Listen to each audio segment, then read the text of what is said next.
Assessing Britain's monarchy as a brand might seem superficial, even sacrilegious, but not to the royals, who have seen themselves as a family business ever since George VI nicknamed them the Firm.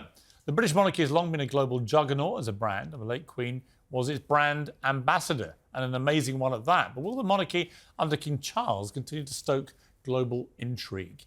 Well, some commentators have huffed that the coronation will be the monarchy's last imperial hurrah, and a decline in the number of US media crews at Saturday's event indicates maybe the royal sparkle is dimming. Well, joining me now is Tina Brown, author of the Palace Papers, alongside Paul and Tessa.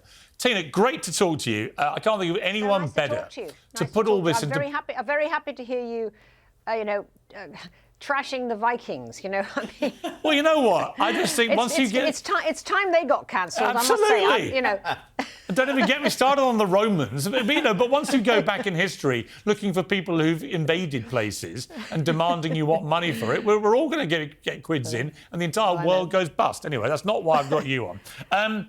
Tina, put me into proper perspective about where we are with the monarchy, with King Charles and the future, because it seems to me we've reached a real difficult moment, I think, for the monarchy as an institution, for the country, and anything could happen.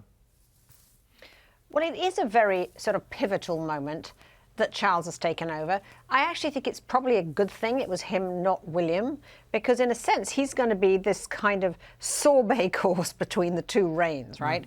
And he's got to somehow get out of the last reign's sort of extraordinary charisma that it had and position in the next reign for William. And actually, I think he's going to be much better than just a transitional monarch because he is a really accomplished statesman. I think one of the things that I think people here are quite surprised at, those who pay attention, which isn't very many, I'll be honest, but those who do are quite surprised at just how well Charles has handled this whole interregnum, if you like, between the Queen's death and him taking over, starting right when he came out of the box, right after the Queen died. Wonderful, human, excellent, speech, terribly dignified, during the funeral, and actually has weathered the whole kind of Sussex grudgernaut with tremendous kind of aplomb. Well, he has. But here's the but I would put in, the spanner in the works, if you like.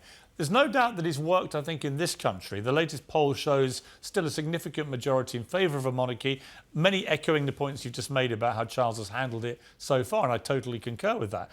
But there's a pretty worrying poll about the rest of the Commonwealth, where a lot of countries have fed into this Sussex narrative that the royals are racist, and they're moving fast towards a republic.